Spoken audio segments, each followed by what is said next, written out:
All right, I don't know how long this video is going to be, but the Detroit Lions just made another signing.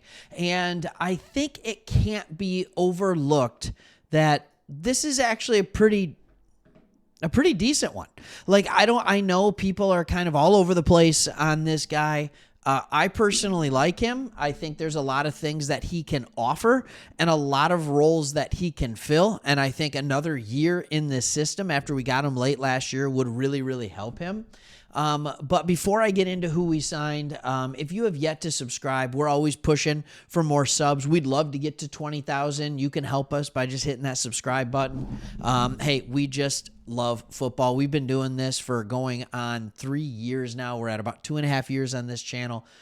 Be part of the community that we've started here. We want to be the go-to spot on YouTube for Lions football and talk. So let's not waste any more time on my pitch to you guys. Let's get into who we're talking about here. The Detroit Lions are re-signing Donovan Peoples-Jones. We gave up a draft pick for him last year. He played, I believe he's local, like even from high school, but he also played with U of M. He played in Ann Arbor for his college days. He was a good player there. He's always a player that looks slower than he actually is, and I will prove to you that that is the case. But let's get down to the numbers here. Donovan Peoples-Jones, 1-year deal, up to $2 million. Up to.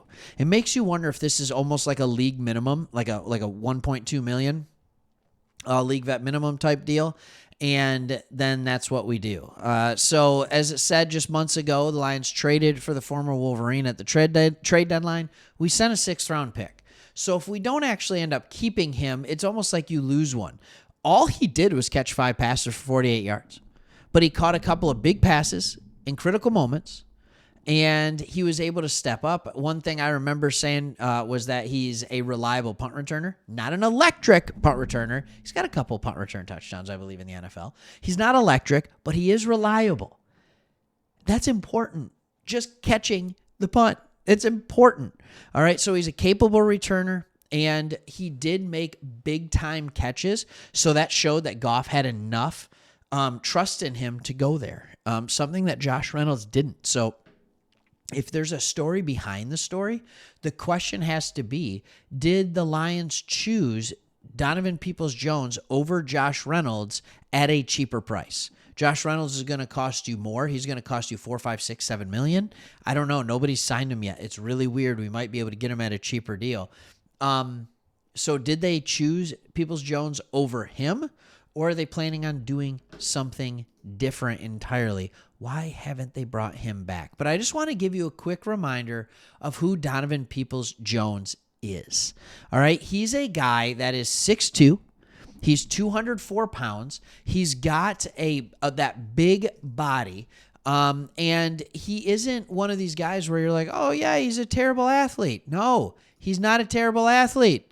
All right. In fact, let me remind you of something here. All right. Donovan Peoples-Jones, at the time of being tested, ranked 373 out of over 3,100 receivers ever with his RAS, the relative athletic score, where it compares you against all other, because he's a wide receiver, compares you against all other wide receivers.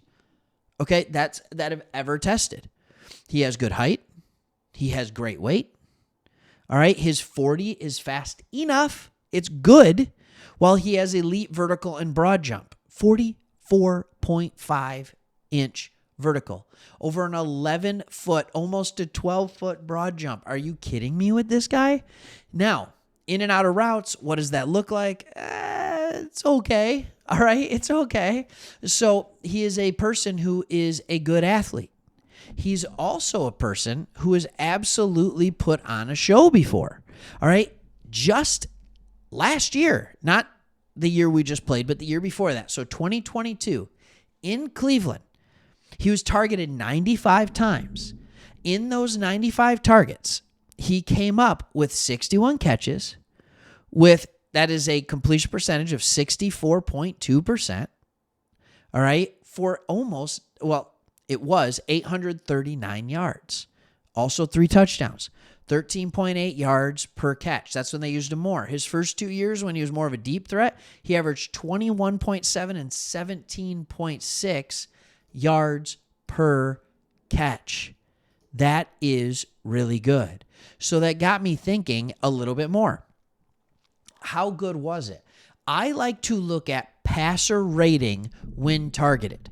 All right. And that year, he spent a lot of time in 2022 with Jacoby Brissett, I believe, with Deshaun Watson.